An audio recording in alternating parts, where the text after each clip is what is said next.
Hello students, last lecture में हम लोग ने motion of charged particle in magnetic field discuss किया था। तो 3 केसेस देखे थे। Case first, when theta equal to 0 degree or 180 degree, when charged particle enters parallel or anti parallel to magnetic field. In this case path of charged particle is straight line and velocity is constant because net force acting on particle is 0.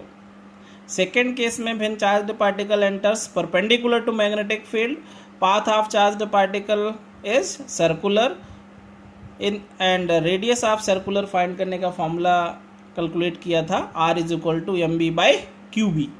तो उसको हम लोग इस type से भी note कर सकते हैं। when charged particle enters perpendicular to magnetic field, when charged particle enters perpendicular to magnetic field, its path is circular, radius of circular path, ये फॉर्मूला डिराइव किया था हम लोग ने, r is equal to mb/qb। ठीक है बेटा, इस फॉर्मूले को हम लोग इन टर्म्स ऑफ काइनेटिक एनर्जी भी ध्यान रखेंगे, radius in terms of kinetic energy and radius in terms of potential, दोनों के टर्म में देखते हैं। ठीक है, तो काइनेटिक एनर्जी का फॉर्मूला आप लोग को पता हाफ mv² होता है। अगर जो आप इसमें मास से मल्टीप्लाई कर ले, मास से डिवाइड, है ना, तो 2km किसके इक्वल आ जाएगा, m² b², या इसी को हम mb is equal to root of 2 कर दिया काइनेटिक, k को हमने लिख दिया काइनेटिक एनर्जी, जिससे पता चले k क्या है, काइनेटिक एनर्जी इनटू मास। ठीक है, तो ये फॉर्मूला जो है रेडियस का r is equal to mb/qb, इसमें mb के प्लेस पे क्या लिख सकते हैं, √2 EK क्या है, काइनेटिक एनर्जी। और आप फर्स्ट चैप्टर में काइनेटिक एनर्जी का फॉर्मूला पढ़ चुके थे, k is equal to q into V, kinetic energy in terms of potential difference, है ना। तो kinetic energy k EK is equal to q into V put कर ले, q इंटू बी, और m तो था ही m/qb। तो नीचे ऊपर √q है, नीचे √q नहीं है, तो नीचे √q बच जाएगा। ठीक है, तो इसको हम ऐसे भी लिख सकते हैं 1/v √2vm/q। ऊपर वाला q तो नीचे जो रूट नहीं था पूरे को रूट में लेंगे तो q² होगा, तो एक q ऊपर वाले से कैंसिल हो जाएगा। तो रेडियस के 3 फॉर्मूले अब आपको याद रखने, कौन कौन से, radius of circular path in terms of speed, है ना, r is equal to mb/qb, in terms of kinetic energy r is equal to √2 और in terms of potential difference r is equal to 1/b √2vm/q। ठीक है बेटा, तो जैसा requirement होगा उस बेसिस पे हम लोग क्वेश्चन अप्लाई करेंगे, जैसा क्वेश्चन होगा उसके अकॉर्डिंग हम फॉर्मूला अप्लाई करेंगे। ठीक है, अब देखिए बेटा एक क्वेश्चन लेते हैं। A proton, a deuteron and alpha particle accelerate through the same potential difference, enter a region of uniform magnetic field moving at right angle to it, magnetic field perpendicular हो गई। What is the ratio of their kinetic energy, एक तो पूछ रहा radius, ratio of their kinetic energy and also of their radius. ठीक है बेटा, तो पहले काइनेटिक एनर्जी का रेशियो, तो काइनेटिक देखो प्रोटॉन क्या होता है, 1h1 प्रोटॉन होगा। ठीक है बेटा, ड्यूट्रॉन क्या होता है, 1h2। देखो प्रोटॉन पे अगर जो चार्ज प्लस ई के बराबर होता है और मास स्मॉल m कंसीडर कर लें, तो ड्यूट्रॉन पे चार्ज तो सेम है लेकिन मास नंबर कितना है, ड्यूट्रॉन का डबल है, क्योंकि 2 होता है ना, तो मास कितना लेना पड़ेगा, 2m। और अल्फा पार्टिकल का चार्ज भी डबल होता है, 2e, और मास कितना हो जाएगा, 4 टाइम्स, तो 4m। ठीक है बेटा, काइनेटिक एनर्जी का रेशियो लेंगे तो 1h2 कैसे आया, काइनेटिक एनर्जी का क्या फॉर्मूला होता है, kinetic energy q into V. तो दोनों 2 में चार्ज सेम है और b तो सबका सेम है क्योंकि गिवन है सेम पोटेंशियल डिफरेंस, है ना, ये तो गिवन था सेम पोटेंशियल डिफरेंस। और काइनेटिक एनर्जी का फॉर्मूला q इंटू बी होता है, तो b तो सबका सेम है, तो जो चार्जेस का रेशियो होगा, तो चार्जेस का रेशियो क्या है, 1h2 आ जाएगा। तो जो चार्जेस का रेशियो होगा वही काइनेटिक एनर्जी का रेशियो है। तो ये तो काफ़ी ईजी बात थी। बट अगर जो आपसे पूछता है किसका, रेडियस का क्या रेशियो होगा, तो रेडियस फाइंड करने का क्या फॉर्मूला था बेटा, रेडियस निकालने का formula r is equal to in terms of potential देखेंगे तो 2, ये जो आपके पास फॉर्मूला था 1/b √2vm/q, ये फॉर्मूला है।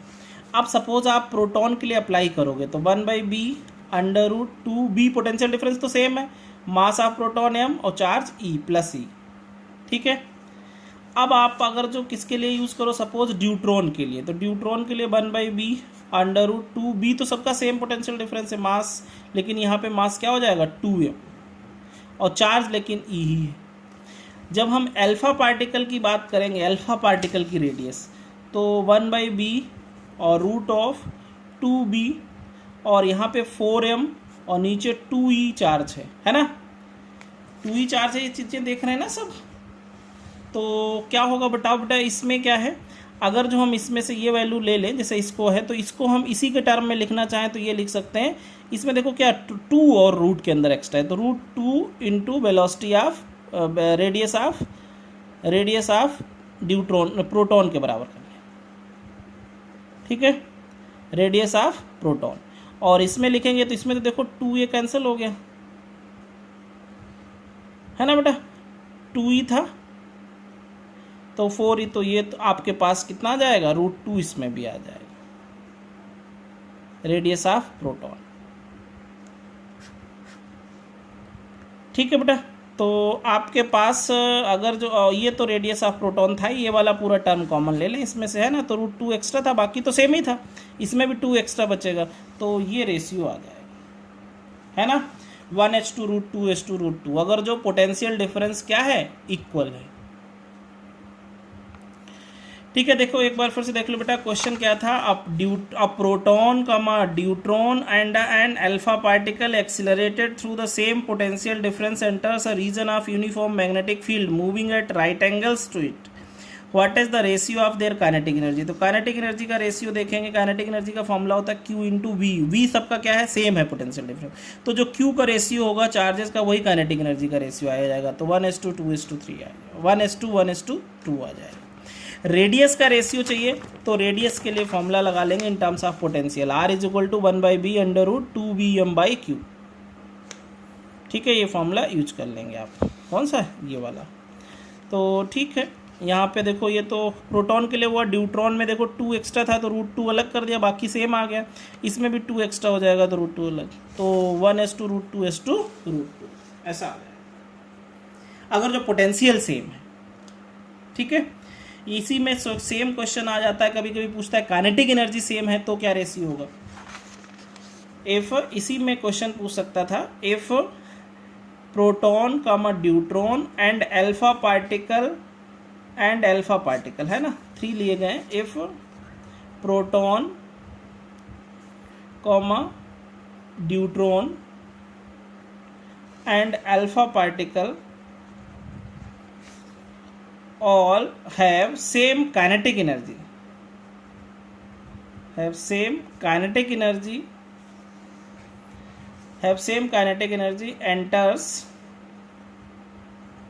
enters perpendicular to magnetic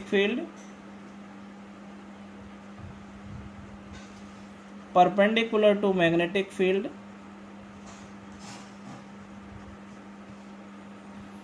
find the ratio of their radius,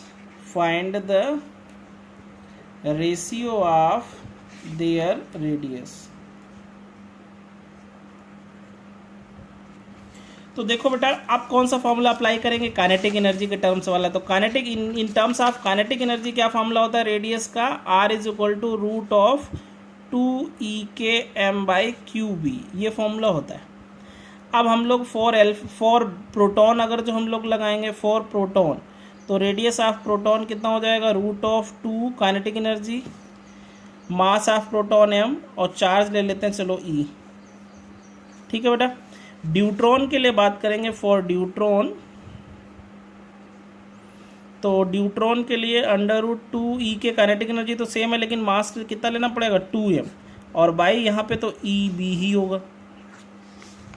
और फॉर अल्फा पार्टिकल की बात करेंगे, फॉर अल्फा पार्टिकल, तो रेडियस ऑफ अल्फा पार्टिकल कितना आ जाएगा, √2E के तो सेम है, लेकिन मास कितना, 4m, और बाई 2E और V। ठीक है, तो 2E है, अब यहाँ जो 4 है, अब 4 से कितना बाहर आएगा, 2, ये नीचे वाला 2 से कैंसिल, तो ये √2EK और m बचेगा, 4 ये 2 से कैंसिल हो जाएगा, EB, तो ये तो रेडियस ऑफ प्रोटॉन के बराबर आ गया, समझ गए ना बेटा। और ये जो है यहाँ इसमें √2 एक्स्ट्रा है, ये कह सकते हो √2 टाइम्स रेडियस ऑफ प्रोटॉन बन जाएगा। तो रेडियस ऑफ ड्यूट्रॉन जो है वो √2 टाइम्स ऑफ प्रोटॉन, और इसमें रेडियस ऑफ अल्फा पार्टिकल तो बराबर है किसके, प्रोटॉन के। तो अगर जो आपको रेशियो चाहिए हो radius of proton to the radius of deuteron to the radius of alpha particle equal to, तो ये इक्वल टू आ जाएगा 1:√2:1, ऐसा है 1:√2:1। जितना रेडियस अल्फा पार्टिकल का आएगा उतना ही प्रोटॉन के लिए भी आएगा ये। लेकिन ये केस कब है, if proton deuteron and alpha particle all have same kinetic energy same दे दे, enters perpendicular to a magnetic field, find the ratio of their radius, तो आप ऐसे फाइंड करेंगे, है ना। तो इस टाइप से आप सॉल्व करेंगे।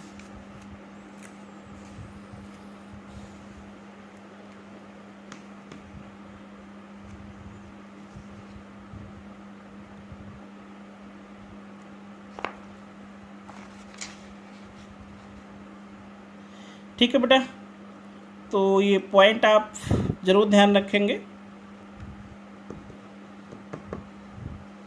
तो अभी जो हम लोग ने देख लिया वो क्या था, ये जो स्टार्टिंग से अभी पढ़ा कि जब सेकेंड केस था when charged particle enters perpendicular to magnetic field, तो रेडियस के 3 फॉर्मूले हो गए थे, mv/qb, और काइनेटिक एनर्जी के टर्म में √2 EkM/qb, और in terms of potential 1/v √2 Bm/q।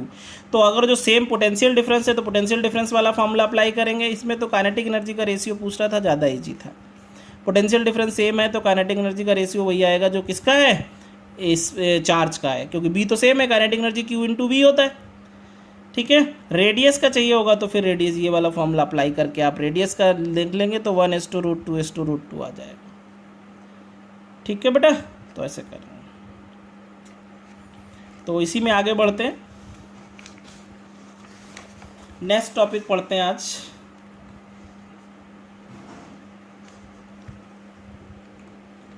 हाँ जी, ठीक है। ओरस्टन ने बताया था कि when current is pass through a wire then magnetic field is produced surround it, है ना। किसी भी करंट करेंग कंडक्टर के सराउंडिंग में मैग्नेटिक फील्ड प्रोड्यूस होता है।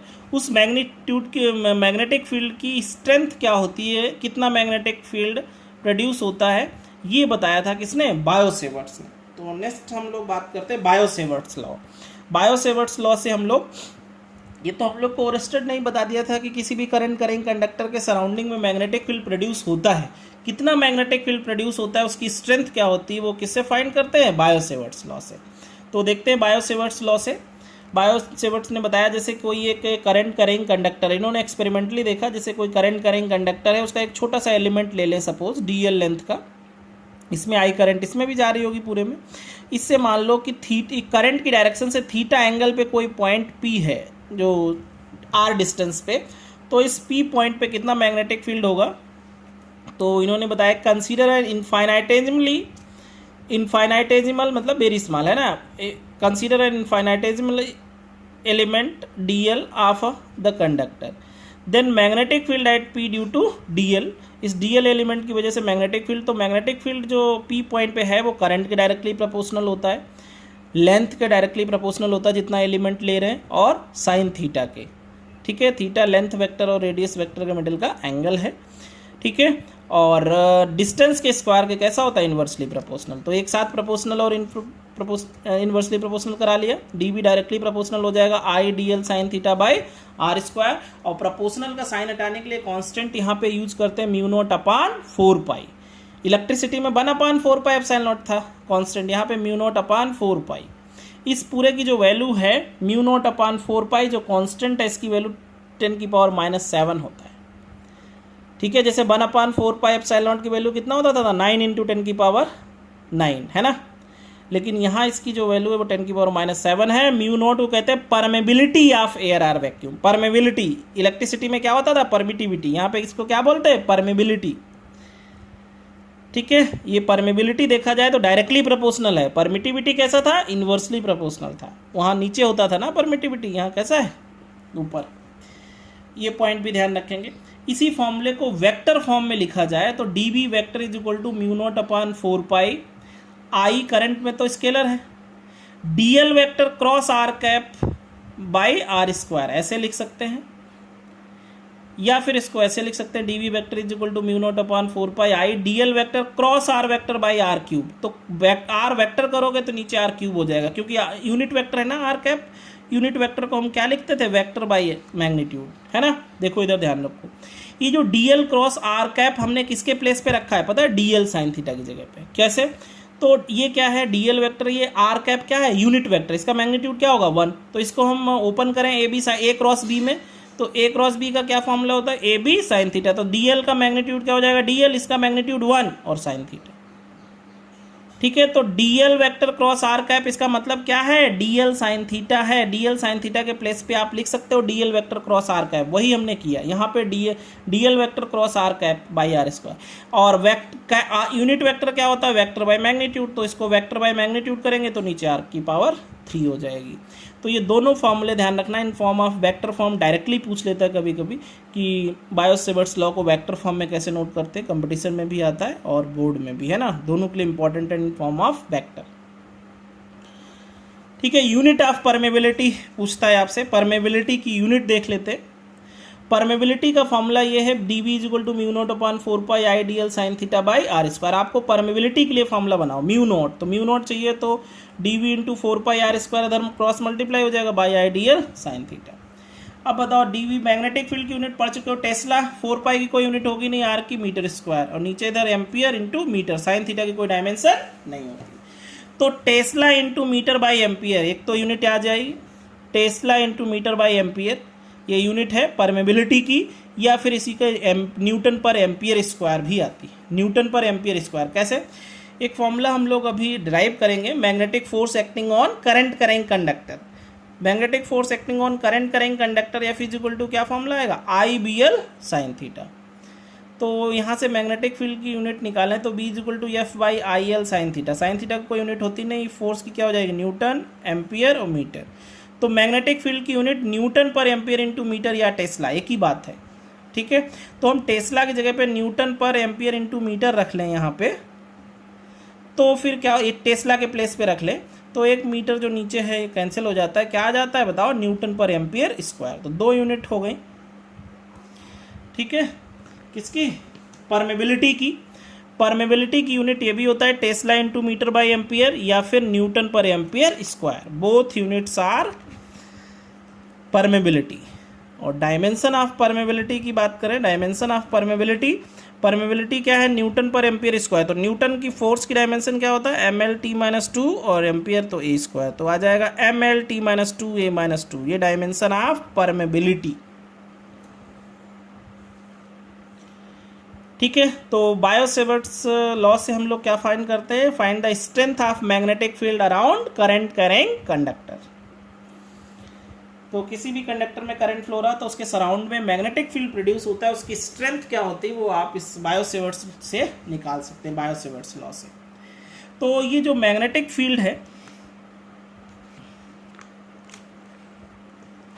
थोड़ा सा ध्यान देना इसमें, तो मैग्नेटिक फील्ड में जो कांस्टेंट है वो म्यू नॉट अपॉन 4 पाई है। म्यू नॉट को कहते हैं permeability of free space or vacuum. ठीक है, और इसकी वैल्यू है 10 की पावर माइनस 7। इलेक्ट्रिसिटी में कांस्टेंट होता था 1 अपॉन 4 पाई एप्सिलॉन नॉट, है ना। तो दोनों में रिलेशन देख लेते हैं थोड़ा सा। 1 upon 4 pi epsilon naught is equal to क्या वैल्यू थी, 9 इंटू 10 की पावर 9, और म्यू नॉट अपॉन 4 पाई की वैल्यू 10 की पावर माइनस 7। तो डिवाइड कर लो एक का दूसरे में, तो 4 पाई से 4 पाई तो कैंसिल हो जाएगा। ठीक है, 1 upon mu naught epsilon naught equal to 9 into 10 की पावर 16, ये ऊपर जाएगा प्लस हो जाएगा ना। और ये किसकी वैल्यू है, ये जो सी होता है ना 3 इंटू 10 की पावर 8, उसका स्क्वायर है तो सी स्क्वायर लिख सकते हो। तो C speed of light in air किसके इक्वल होता है, 1 upon under root mu naught epsilon naught. तो कभी कभी ज़्यादातर क्वेश्चन कभी पूछ लेता है what is the dimension of 1 upon under root mu naught epsilon naught. तो 1 upon under root mu naught epsilon naught किसके बराबर होता है, सी के। तो डायमेंशन क्या होगी, एल टी माइनस 1, स्पीड के बराबर। कभी कभी पूछता है what is the dimension of mu naught into epsilon naught. तो यहाँ से देखो म्यू नॉट एप्सिलॉन नॉट किसके इक्वल आ जाएगा, 1 बाई सी स्क्वायर। तो स्पीड जो स्पीड का स्क्वायर का इन्वर्स कर दो, तो ये डायमेंशन आ जाएगी म्यू नॉट एप्सिलॉन नॉट की। तो ध्यान रखेंगे कभी कि mu naught into epsilon naught की डायमेंशन पूछा जाए तो कैलकुलेट नहीं करो कि एप्सिलॉन नॉट निकालो म्यू नॉट निकालो, काफ़ी टाइम वेस्टिंग होगा। तो dimension of mu naught epsilon naught की क्या होगी ये ध्यान रखना है। 1 upon under root mu naught epsilon naught की डायमेंशन क्या होती है, एल टी माइनस 1, डायरेक्टली याद रखें। ठीक है, तो बायो सेवर्ट्स लॉ में बेटा आपको ये पता चल गया कि किसी भी कंडक्टर में करंट फ्लो हो रहा है तो उसके एक छोटे से एलिमेंट की वजह से कितना मैग्नेटिक फील्ड होगा, उसकी स्ट्रेंथ निकालने का फॉर्मूला पता है, mu naught upon 4 pi I D l sine theta by are square. In vector form dv vector is equal to mu naught upon 4 pi I dl vector cross r cap pi r square, या फिर mu naught upon 4 pi I dl vector cross r vector by r cube. तीनों फॉर्मूले use कर सकते हैं। अब vector form में है तो मैग्नेटिक फील्ड की डायरेक्शन कैसे निकालते हैं, तो मैग्नेटिक फील्ड की डायरेक्शन जो है हम लोग फ्लेमिंग राइट हैंड रूल से निकालते हैं।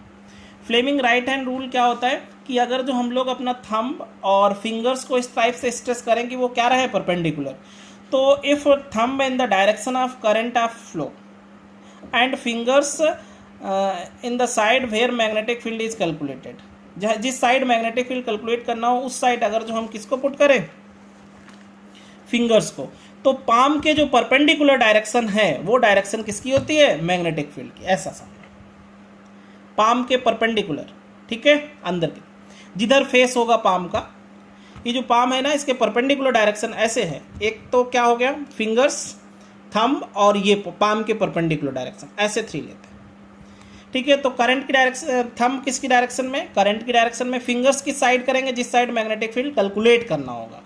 तो पाम देखो इसमें किधर की तरफ जा रहा है, इनवर्ड, इसलिए मैग्नेटिक फील्ड की डायरेक्शन क्या होगी, इनवर्ड होगी।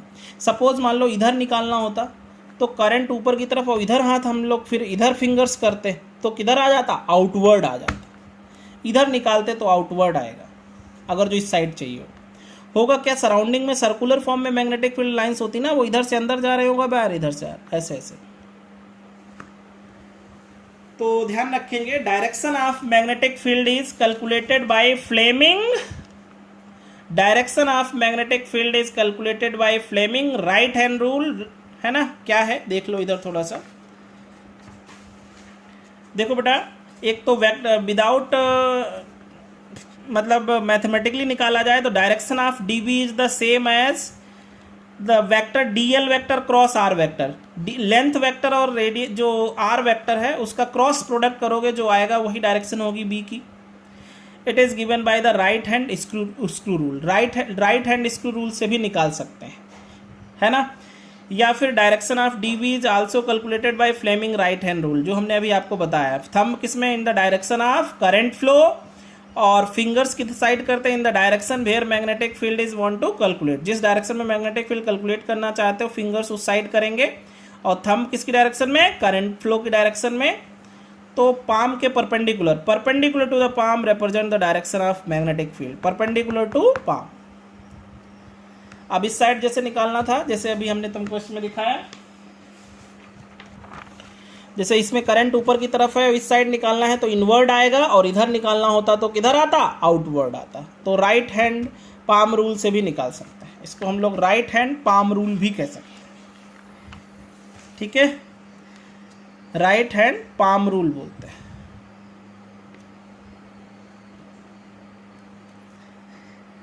ठीक है, तो राइट हैंड पाम रूल से मैग्नेटिक फील्ड की डायरेक्शन कैलकुलेट कर सकते हैं, या फिर राइट हैंड स्क्रू रूल से, या फिर मैथमेटिकली निकालना है तो डीएल वेक्टर मतलब L vector cross are cap से भी, L vector cross are vector से भी हम लोग मैग्नेटिक फील्ड की डायरेक्शन कैलकुलेट कर सकते हैं।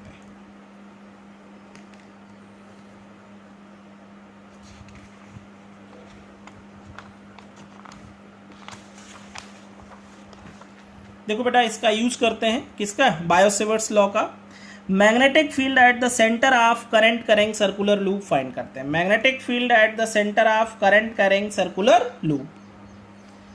तो ठीक है बेटा, by Biot Savart's law magnetic field, जैसे हमने कोई एक करंट कैरिंग लूप ले लिया बेटा, ठीक है, इसमें मान लो सपोज आई करंट ऐसे जा रहा, करंट कैरिंग सर्कुलर लूप है, इसमें एक छोटा सा एलिमेंट हमने ले लिया डीएल वेक्टर, और डीएल से हमने इस पॉइंट ओ को मिलाया तो रेडियस आर।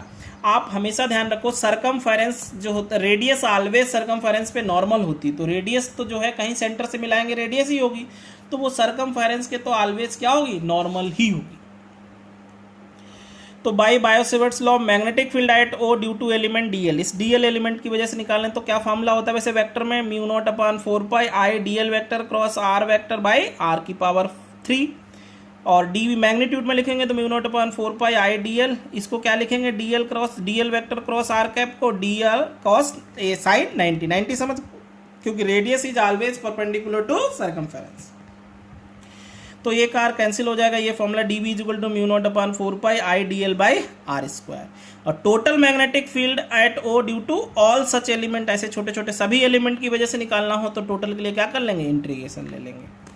ठीक है, तो टोटल के लिए इंटीग्रेशन कर लेंगे, तो कर लेते हैं। तो mu naught I by 4 pi are square common हो गया, कि किस में इंटीग्रेशन होगा, डी एल, और टोटल लेंथ कितनी हो जाएगी सर्कल में, 2 पाई आर। तो 2 पाई से 2 आ गया, एक आर से आर कैंसिल हो जाएगा। तो magnetic field at the centre of current carrying circular loop formula आ जाएगा mu naught I by 2 R, mu naught I by 2 R ये आ जाएगा magnetic field at the centre of current carrying circular coil.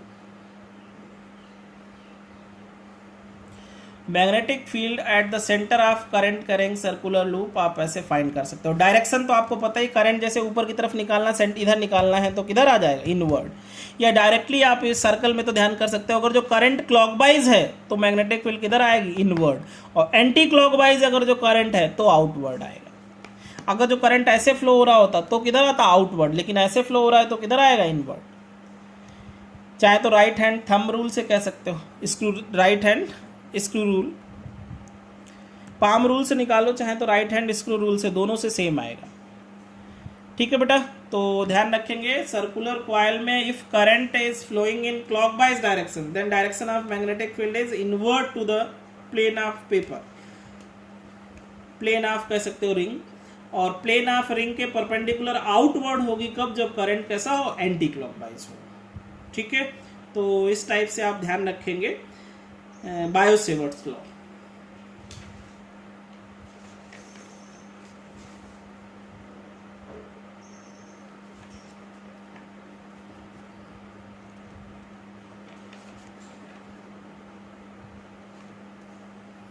ठीक है बेटा, bio-Savart's law से ये के फर्स्ट एप्लीकेशन हम लोग ने पढ़ लिया, magnetic field at the centre of a circular current loop. आसान है इसका प्रूफ। तो फिर आज के लिए इतना।